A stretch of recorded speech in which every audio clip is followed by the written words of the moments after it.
Hello, hello, bonjour et bienvenue sur mon podcast dans le rétro de ma PMA solo. Alors pour ce 9e épisode et également le 10e, car un seul épisode ne suffira pas à tout évoquer, j'ai choisi de vous parler du confinement.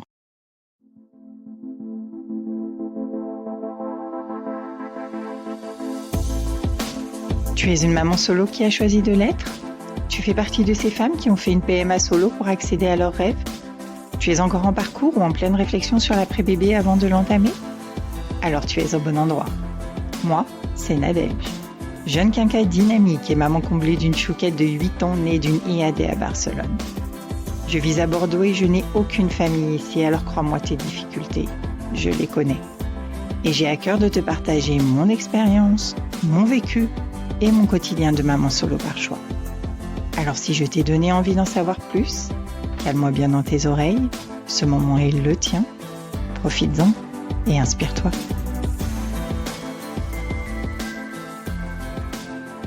Pourquoi le confinement ? Parce que ça a été un événement tellement irréel, un événement que personne n'aurait pu prévoir, qu'il a quand même bouleversé les vies de tout le monde. On l'a toutes plus ou moins bien vécu.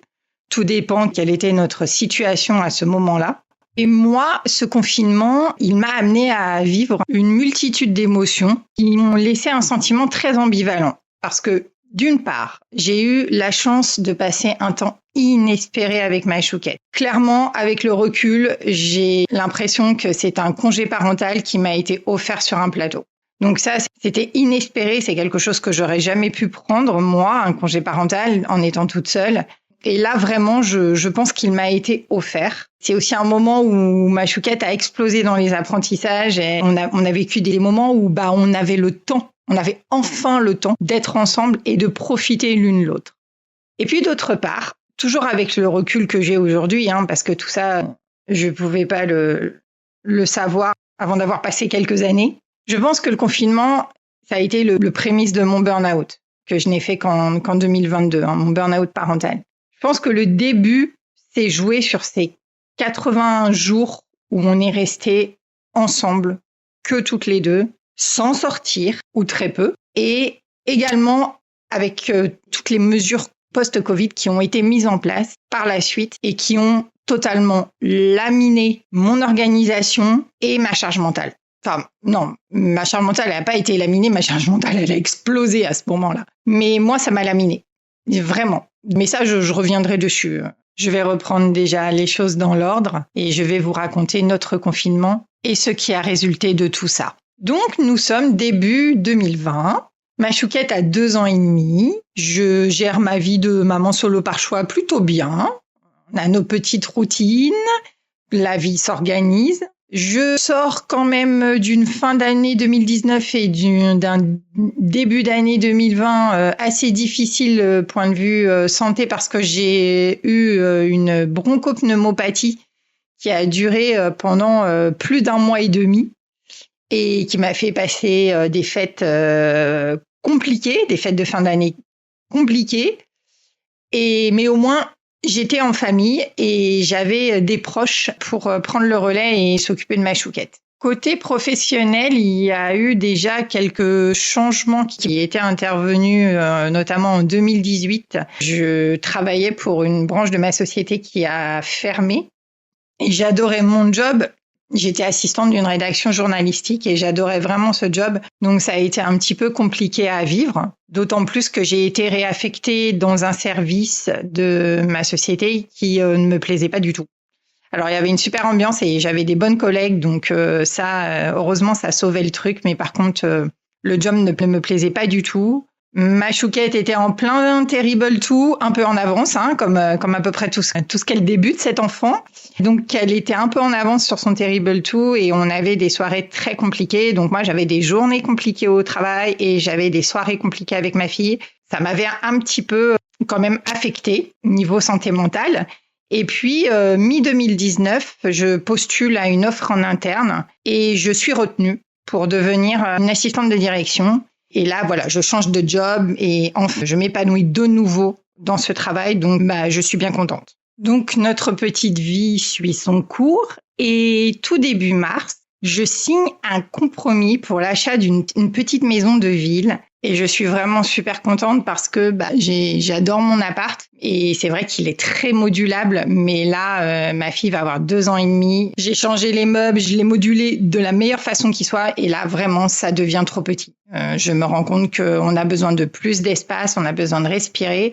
Et surtout, cette petite maison a un petit jardin de 40 mètres carrés. Donc, je me dis, ça va être génial. On pourra être un peu dehors. Le soir, quand on rentre de l'école et qu'il fait beau, on peut jouer dehors dans le jardin. Enfin bref, je suis hyper enthousiaste. Et je signe également 2 mandats pour mettre en vente mon appartement. Et je monte le dossier à ma banque pour obtenir un prêt relais. Bref, il y a beaucoup de choses qui se mettent en place en ce début d'année, qui me font entrevoir une évolution de notre petite vie dans le bon sens du terme. Donc, ça me prend beaucoup de temps de gérer tout ça, mais je suis à fond dans ce projet d'achat de maison qui doit intervenir. Du coup, on doit signer l'acte authentique en juin. Et parallèlement, j'ai pas mal de visites pour mon appartement parce qu'il est très, très bien situé. J'ai pas mal de gens intéressés et parmi les gens intéressés, j'ai une proposition qui doit intervenir sous peu. On est le 15 mars et l'agent immobilier me dit « Normalement, je devrais avoir une proposition la semaine prochaine. » Oui, sauf que le 17 mars, tout s'arrête. Le confinement est décrété et là, le projet s'arrête avec ce début de confinement. La crèche ferme. Et moi, après 2 jours de télétravail qui ont servi à annuler et réorganiser tout ce qui était en cours, je passe en chômage partiel parce que ma fonction d'organiser des réunions et des voyages, en fait, n'a plus lieu d'être en plein confinement. Donc, je passe en chômage partiel. Et c'est pas plus mal parce que les 2 jours de télétravail que j'ai eu, ça a été un petit peu chaotique. Et une petite fille de 2 ans et demi qui me demandait toutes les 5 minutes « Maman, t'as fini d'épareiller ?» Voilà. Donc, ça n'a pas été super facile à gérer. Mais heureusement, ça n'a duré que 2 jours. Je me rends compte que c'est une chance aussi parce que je sais que tout le monde n'a pas eu cette chance et qu'il y en a beaucoup qui ont dû télétravailler avec les enfants à la maison. Et j'imagine qu'il y a eu des mamans solo qui ont dû faire face à cette situation. Donc voilà, cœur sur vous. Je ne parle même pas de toutes celles qui travaillaient dans le monde médical et qui élevaient aussi leurs enfants seuls. Alors là, je vous tire un chapeau énorme, voire gigantesque. Mais en tout cas, pour moi, heureusement, ça s'est arrêté très vite. 2 jours et après, chômage partiel. Donc ça m'allait bien, croyez-moi. Après, à cette époque, on ne savait pas combien de temps ça allait durer. Le confinement, il a été décrété pour 1 semaine, je crois, au début. Puis ensuite, encore 1 semaine. Enfin, nous ont quand même bien baladé comme ça pendant 1 mois, si ma mémoire est bonne. Donc, semaine par semaine. Donc, on ne savait pas que ça allait durer autant de temps. Et donc, moi, je gérais ça un peu au jour le jour, quoi. J'avais pas forcément mis en place une autre organisation. Je gérais ça au jour le jour. Au départ, je me suis dit, c'est 1 semaine, ensuite 15 jours. 3 semaines, là, ça commence un petit peu à durer. D'autant qu'entre-temps, ma puce, elle allait sur ses 3 ans. Il y a son anniversaire qui approchait, puisqu'elle est du 1er avril. Je me disais bien qu'on allait toujours être en confinement ce jour-là, et je commençais à me dire, mais comment je vais faire ? Parce que, évidemment, j'avais pas prévu de passer son anniversaire enfermée avec elle. Et j'avais pas acheté de cadeaux. On était mi-mars. Pour moi, j'avais encore le temps. Vu tout ce que j'avais à gérer déjà toute la journée, j'avais vraiment pas prévu de passer son anniversaire en confinement. Et donc, quand je me rends compte que ça va être le cas, je me dis, il faut que je marque le coup, qu'on passe vraiment une très belle journée toutes les deux. Voilà, pour eux, c'est son anniversaire. Donc, vraiment, je vais essayer de compenser le fait qu'elle ne voit pas ses copains et copines parce qu'elle commence aussi à saturer. Elle aimerait bien revoir ses copains, ses copines de crèche, quoi. Elle n'a pas l'habitude non plus de passer toutes ses journées avec moi. Donc, c'est un peu compliqué pour nous deux. Donc, je me dis, allez, pour ce 1er avril, on va vraiment marquer le coup. Donc, on fait son gâteau d'anniversaire ensemble. J'ai une copine qui m'appelle et qui me dit, on va venir déposer son petit cadeau à Isée. On a un petit cadeau que ma fille lui a fait. Donc, elles étaient copines de crèche toutes les deux. Donc, on va venir le déposer, mais t'inquiète pas, j'ai tout nettoyé après qu'elle l'ait fait. Je te pose ça sur le sac. N'hésite pas à renettoyer aussi. Enfin c'était des situations totalement hallucinantes. Et quand elle est passée, En fait, elles se sont vues de très loin. C'est-à-dire que moi, j'ai pu ouvrir la porte qui donnait sur la rue, traverser un couloir, ouvrir la porte. Hop, je suis repartie tout de suite. J'ai ouvert la porte de la maison et en ligne droite, il y avait la petite dans la rue et ma fille dans la maison. Et elle se faisait des petits coucous comme ça m'a fendu le cœur parce que c'était deux petits bouts de chou qui avaient pas le droit de se voir, quoi. Elles s'envoyaient des bisous et ouais, ça m'a quand même un peu fendu le cœur. Et puis ensuite, elles sont parties, je suis allée refermer, j'ai récupéré le cadeau. Oui, j'ai nettoyé, en effet, faut dire ce qui est. Et puis, je lui ai donné à ma fille et elle a ouvert, elle était trop contente que sa petite copine ait pensé à elle. Comme ça, elle lui a fait des dessins et une petite carte. Mais encore une fois, c'est une situation un peu dure à vivre pour nous deux. Elle a aussi reçu des petits messages sur WhatsApp, les mamans qui faisaient dire joyeux anniversaire à leurs petits. Donc pareil, c'était le groupe des parents de la crèche. Donc bon, elle était contente parce qu'elle voyait bien quand même qu'on pensait à elle.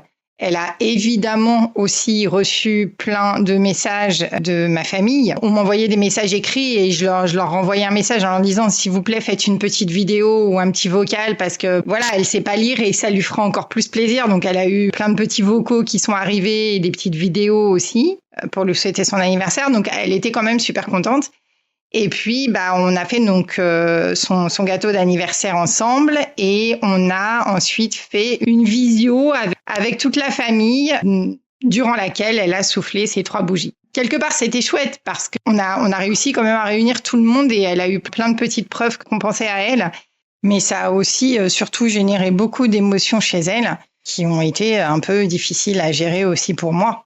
Parce que j'ai voulu faire de cette journée une très belle journée et puis quelque part, elle a eu à évacuer toutes ses émotions et forcément, c'est sur moi que c'est tombé, c'est normal. Déjà parce que je suis son adulte de confiance, sa figure d'attachement, puis parce que surtout il y avait personne d'autre et qu'on ne pouvait pas non plus sortir pour évacuer tout ça, quoi. Ça c'était compliqué. Ça a vraiment été un melting pot d'émotions à gérer. Donc, après cette journée d'anniversaire, je commence à me dire que là, le confinement est parti pour durer et qu'il va falloir que je mette au point une petite organisation, des routines pour que nos journées s'articulent mieux. Parce que là, fini de faire au feeling et de gérer au coup par coup. Il faut vraiment que je commence à organiser nos journées vu que les news nous annoncent que c'est parti pour durer.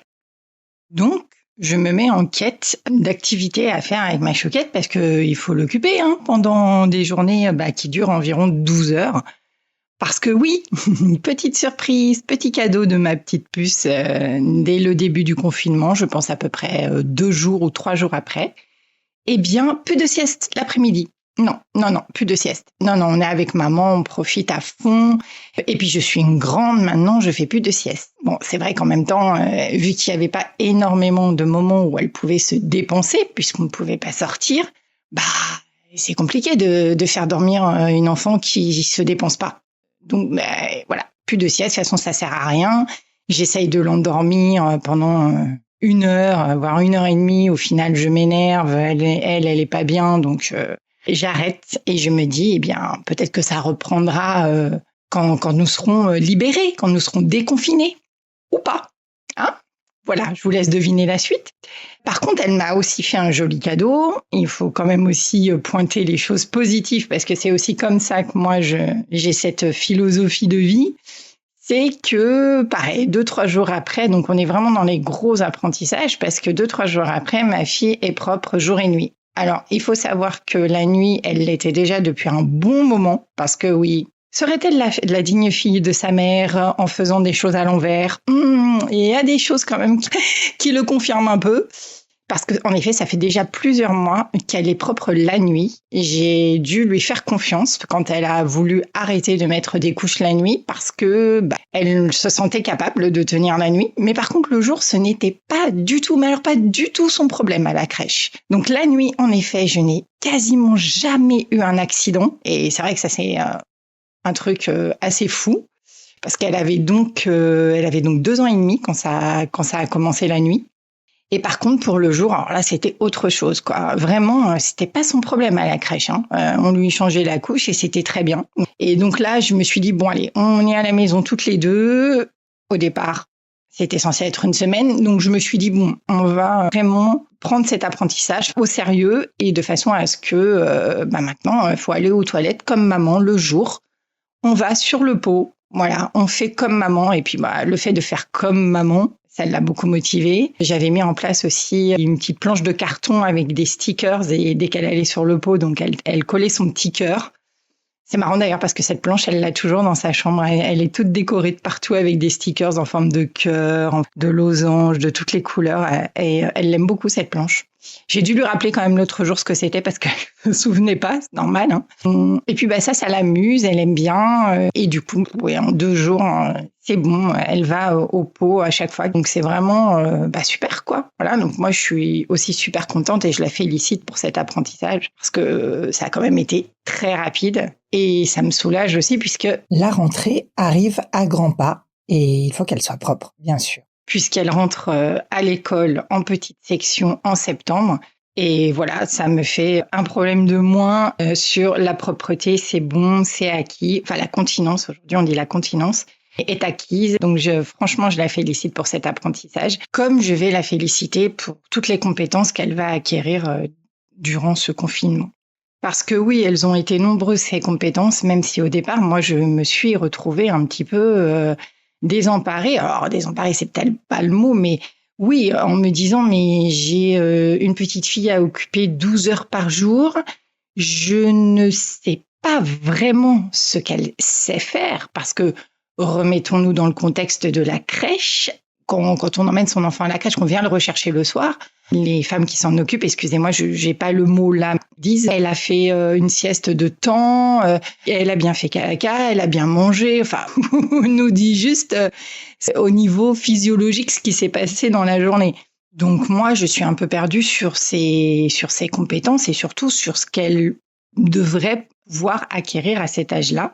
Mais heureusement, alors je cherche un petit peu sur les réseaux et tout ça, mais j'ai une amie qui a eu un petit garçon 4 mois avant moi. D'ailleurs, je vais faire un petit clin d'œil parce que je sais qu'elle va écouter cet épisode et qu'elle va se reconnaître. Et dont le petit garçon, lui, est rentré donc en petite section la rentrée précédente, puisqu'il allait avoir 3 ans 2 mois après, dont la maîtresse, en fait, envoie des petites activités à faire durant le confinement aux parents. Et elle me dit, si tu veux, je te transfère les activités de la maîtresse, comme ça, tu pourras voir un petit peu ce que tu peux faire avec elle. Et là, je la remercie vraiment parce que c'est vrai que moi, je me dis, oui, au moins que je puisse situer ce qu'elle est en mesure de faire, ce que je peux attendre d'elle. Donc, elle m'envoie ses activités. Alors, moi, j'ai pas d'imprimante chez moi, donc je ne peux rien imprimer. Pareil pour les réseaux sociaux et tout ce qui a été fait. Alors, c'est vrai que c'était génial, le confinement, pour ça, parce que toutes les personnes qui font beaucoup de création de contenu pour les enfants, d'activités, des cahiers d'activités et tout ça, ont tout mis en accès libre, en gratuit, pour que les parents puissent s'en sortir. Et là, bravo à tous ceux qui ont fait ça. Donc moi, j'ai plein de ressources, mais en ligne, parce que je ne peux rien imprimer. Mais au moins, ça me permet de voir un petit peu ce que je peux entamer avec elle comme type d'activité. Donc le souci, c'est que j'ai pas beaucoup de matériel. Mais oui, j'avais pas prévu ça, moi. Alors, j'avais pas prévu, évidemment, comme personne, mais j'avais peut-être eu une semblant d'intuition une quinzaine de jours auparavant parce que en allant faire mes courses un midi, je suis allée dans le rayon papeterie là de mon petit supermarché et il y avait les premiers ciseaux, vous savez, pour les enfants. Et je me suis dit, tiens, ça peut être une bonne idée de prendre ça, même un peu à l'avance, parce que je pense qu'elle devrait pas tarder à apprendre à commencer à découper. Donc j'avais pris des petits ciseaux. Bien m'en a pris. Oh là là, je me suis remerciée parce que on s'en est servi des ciseaux. Et puis j'avais pris, je crois aussi, 1 ou 2 petits cahiers d'activités, des trucs de 3 ans et quelques, voire un peu plus, où je m'étais dit, tiens, c'est en promo, je fais du stock. C'est un peu mon truc, moi. Je stocke quand je vois quelques promos et je ressors au moment où on en a vraiment besoin. Et bien là, comment dire que j'ai bien fait.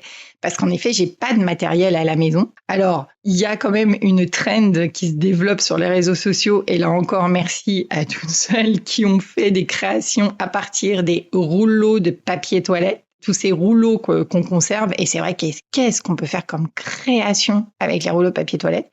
Donc nous, on garde précieusement les rouleaux de papier toilette et on s'en sert beaucoup. On va faire pas mal de petites créations. Et puis, il y a Pâques qui arrive. Et oui, il y a Pâques qui arrive à grands pas. Donc là, pareil, je crois que j'avais acheté des petits stickers, des petits œufs, des petits paniers, des choses comme ça. Et heureusement, encore une fois, que j'avais un petit peu de stock parce que c'est bien beau d'avoir plein d'idées de création, mais quand on n'a pas de matériel, on fait comment? Ah oui, puis il y a les boîtes à œufs aussi. Ah, ça, c'est bien, les boîtes à œufs. Les boîtes à œufs parce que on peut faire plein de petites choses avec les boîtes à œufs. Et notamment, je me souviens de la fête des mères. Eh ben oui, parce que la fête des mères aussi s'est passée en plein confinement. Il fallait marquer le coup de cette fête de mères. Donc, j'avais donné une boîte à œufs à ma fille. Je lui ai expliqué que c'était la fête des mamans aujourd'hui. Et que normalement, quand on est à la crèche ou à l'école, on fait un petit cadeau à sa maman, on prépare une surprise à sa maman. Donc, je lui ai dit, tiens, je te donne une boîte à œufs et puis tu as tous tes stickers, tout ton petit matériel et c'est à toi de préparer une surprise à maman. Je veux pas savoir ce que c'est, je t'aide pas, c'est toi qui fais. Et donc, je lui ai donné sa petite boîte à œufs et franchement, j'ai été bluffée parce qu'elle m'a fait carrément une espèce de petit coffre à trésors, comme une petite boîte à bijoux. C'était trop chou. L'imagination en action, elle est partie dans ses élans de créativité et ça a fait battre de fierté mon petit cœur de maman. Donc, forte de toutes ces idées, de cette créativité qui s'empare de ma fille parce qu'elle est vraiment dans la création à fond et d'ailleurs, ça n'a pas changé. Ma fille est tout le temps en train de créer des nouvelles choses. Voilà, c'est elle, quoi. C'est une créative. On commence en fait, je commence en fait à mettre un rythme sur ces journées qui passent et qui se ressemblent parce qu'il en faut un de rythme. Donc, comme je vous disais, j'essaie d'installer une petite routine. J'apprends déjà à me lever tôt, malgré moi qui suis une couche tard. Mais si je veux vraiment avoir un temps calme pour moi, j'ai pas le choix. Donc mon rythme se modifie aussi peu à peu parce que forcément on se dépense moins, il y a moins de mouvements, de choses comme ça. Donc ça a un impact aussi sur moi, comme sur tout le monde. Donc j'essaie d'installer en fait juste prendre mon petit déjeuner et de boire mon café au calme le matin. En plus, il fait beau durant ce confinement, donc c'est vraiment... qu'est-ce que c'est frustrant de ne pas pouvoir sortir quand il fait beau comme ça. Donc voilà, je me lève et puis je prends mon café au calme. En tout cas, j'essaye. Parce que généralement, j'en suis à la 2e ou 3e gorgée quand Pépette se réveille. Coucou, elle a fini de dormir. Ouais. Et puis là, la journée commence. Alors, c'est vrai que c'est un peu compliqué, surtout quand j'ai pas fini mon café. D'où l'importance du thermos. Alors, je l'avais déjà. Et c'est aussi ce qui m'a sauvée un peu parce que boire mon café chaud, comme je vous dis, pour moi, c'est un impératif. Et heureusement, je pouvais refermer mon thermos, aller lever ma Pépette, descendre avec elle. Et après, je lui disais, par contre, là, tant que maman n'a pas fini son café, tu joues toute seule ou quoi. Mais là, j'ai besoin de finir mon café, quoi. Ça durait pas longtemps, vraiment, mais quelquefois, j'arrivais pas, en effet, à le finir avant qu'elle se réveille. C'est très frustrant, ça, en fait. Donc voilà, après petit déjeuner pour elle. Et ensuite, on commençait les petites activités. Donc généralement, le matin, on était quand même assez créatifs. Donc je faisais avec elle. Puis ensuite, on préparait le repas ensemble. Alors, ma fille, elle avait une tour d'observation Montessori, vous savez. Donc ça, c'est vraiment génial parce que ça lui permettait d'être vraiment à la même hauteur que moi sur le plan de travail. Et elle avait sa petite dinette en bois, là, et du coup, elle reproduisait mes gestes et puis elle mélangeait aussi. Elle a appris à mélanger les aliments qu'on mangeait. Elle a appris aussi à faire ses propres choix parce que, clairement, les idées de qu'est-ce qu'on va manger midi et soir pendant le confinement, oh là là, mais quelle galère. Donc, pour me sauver ma santé mentale. Et comme il faisait beau, j'ai adopté le midi. Enfin, on met ce qu'il y a dans le frigo sur la table.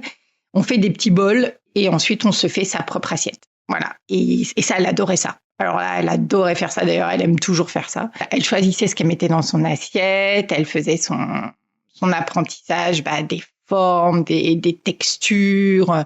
Elle goûtait, elle faisait des grimaces, elle faisait des « oh, c'est trop bon ». Enfin, voilà. Donc ça, c'était aussi un petit moment sympa pour éviter que les repas soient encore en corvée.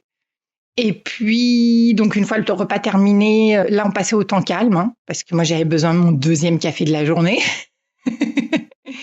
Et là, on partait sur un temps calme. Donc, de son côté, elle savait qu'elle devait rester sur des coussins ou sur le canapé, enfin, comme elle voulait, hein. Mais en tout cas, elle devait avoir un petit temps calme où elle dérangeait pas maman. Donc, la plupart du temps, elle prenait des livres. Et puis, elle lisait, elle me faisait rire comme si elle savait lire. Ah oui, elle commençait aussi, et ça m'a épatée, elle commençait aussi à répéter des paragraphes que moi, je lui lisais de ses livres le soir. Je dis, mais qu'est-ce qui se passe la première fois que je l'entends lire? Je dis, mais c'est quoi cette histoire? C'est pas lire, quoi. Donc, et en fait, elle a une mémoire de dingue, et du coup, elle recrachait des paragraphes entiers. Moi, j'étais hallucinée. Mais bon, voilà, donc elle faisait sa lecture du coup à ses poupées. Bon, c'était son petit temps calme. Donc moi, je prenais mon café, j'écoutais un petit peu de musique aussi dans mes oreilles, hein, tout en la gardant à l'œil, évidemment. Et ensuite, on reprenait les activités. Alors là, par contre, on était plus l'après-midi. Moi, je commençais un peu à saturer. Donc, on était plus sur des jeux. Voilà, on faisait plus des jeux. Et là encore, on m'avait donné des jeux pour plus grands que j'avais mis de côté, en fait, à partir de 4-5 ans.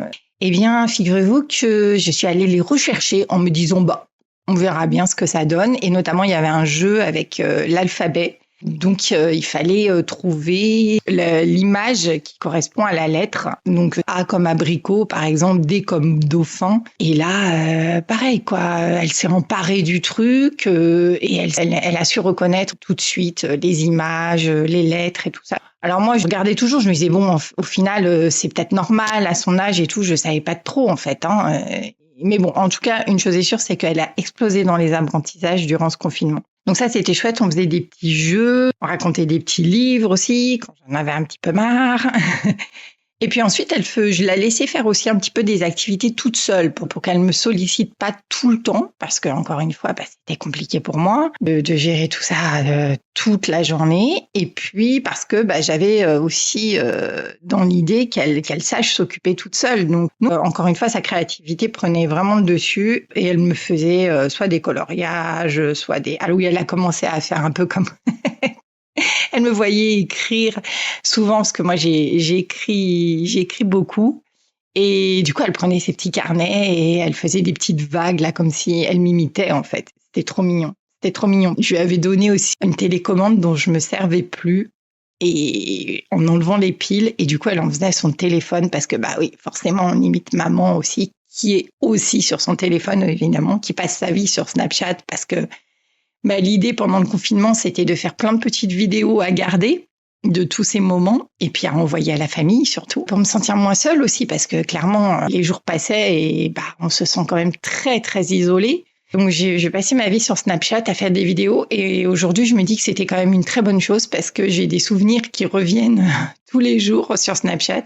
Et quand je revois ces petites vidéos, c'est trop mignon, quoi. J'ai vraiment saisi plein d'instants vraiment fantastiques.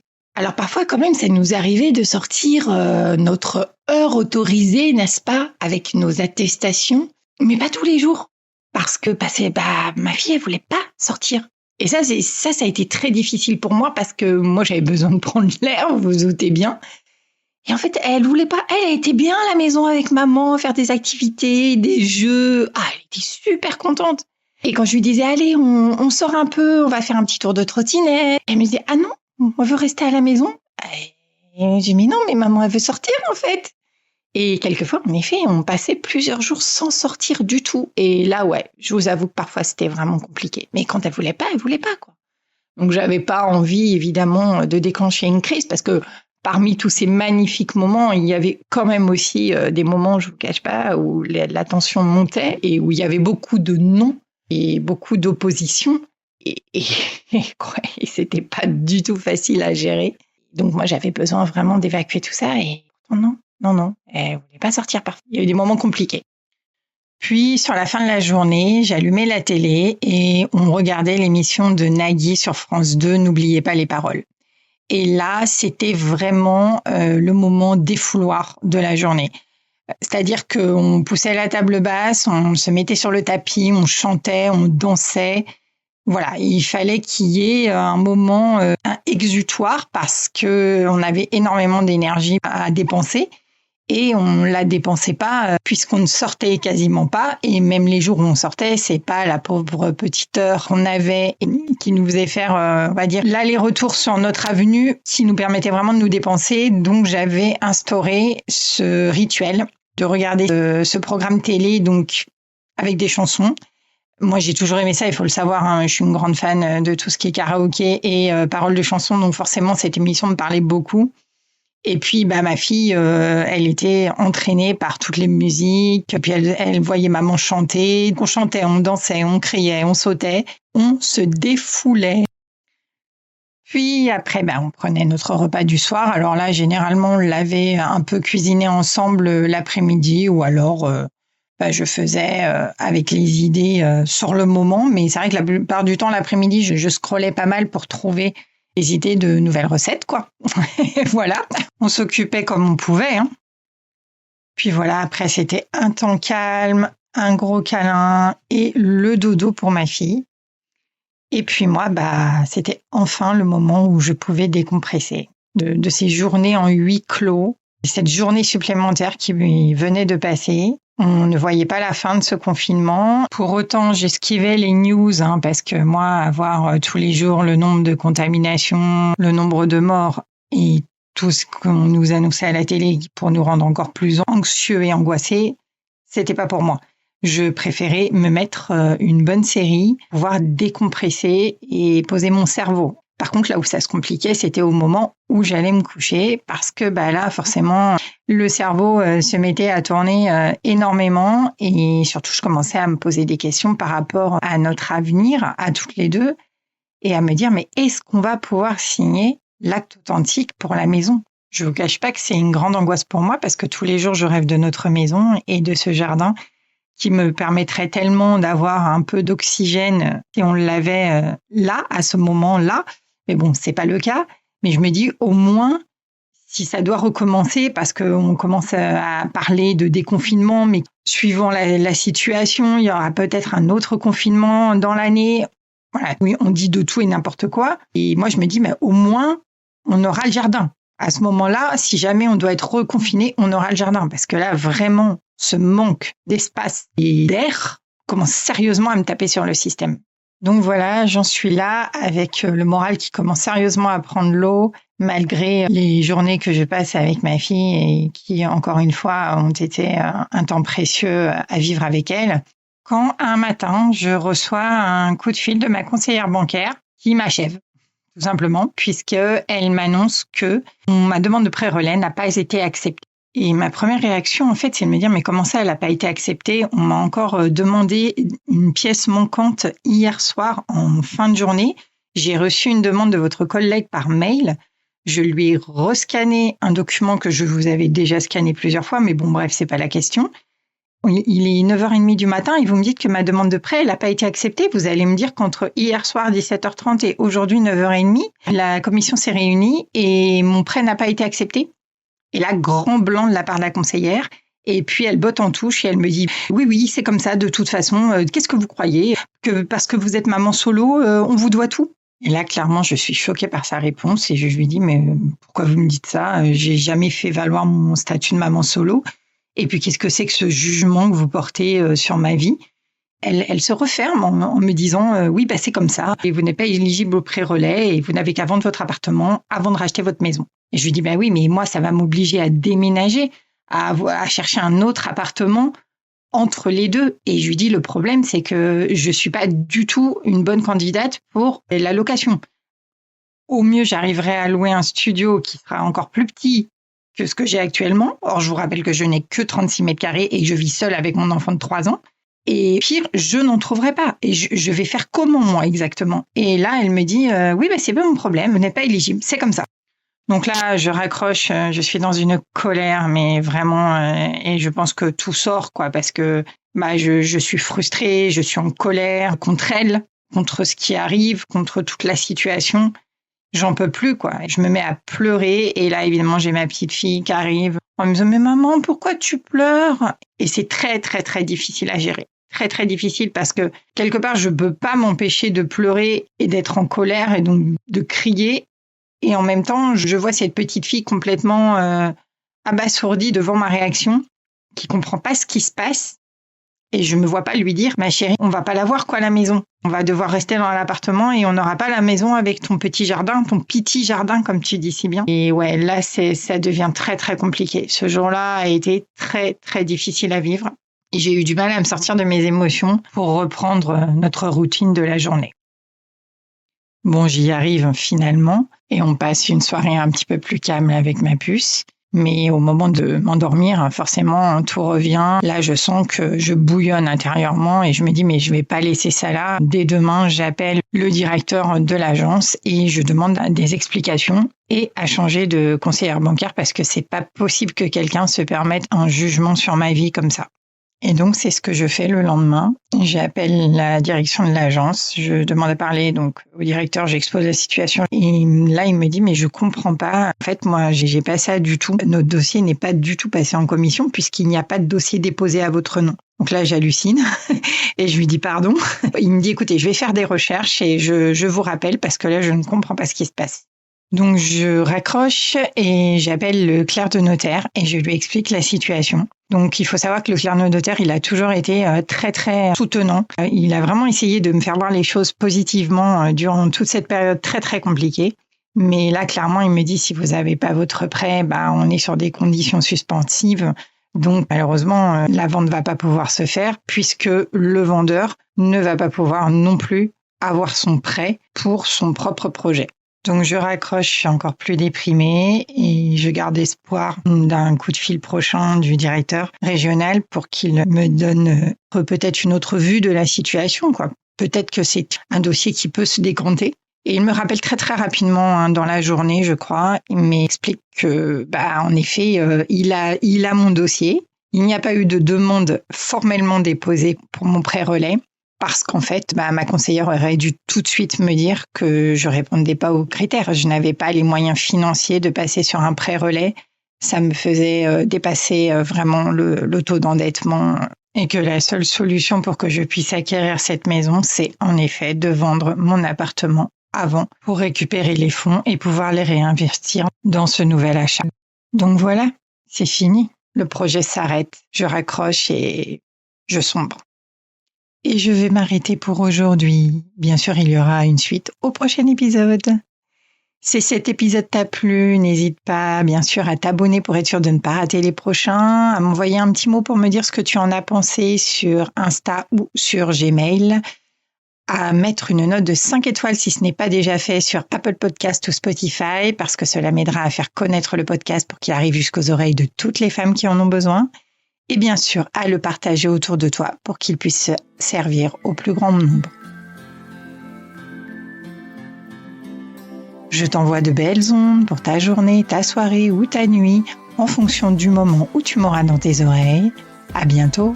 Bye bye.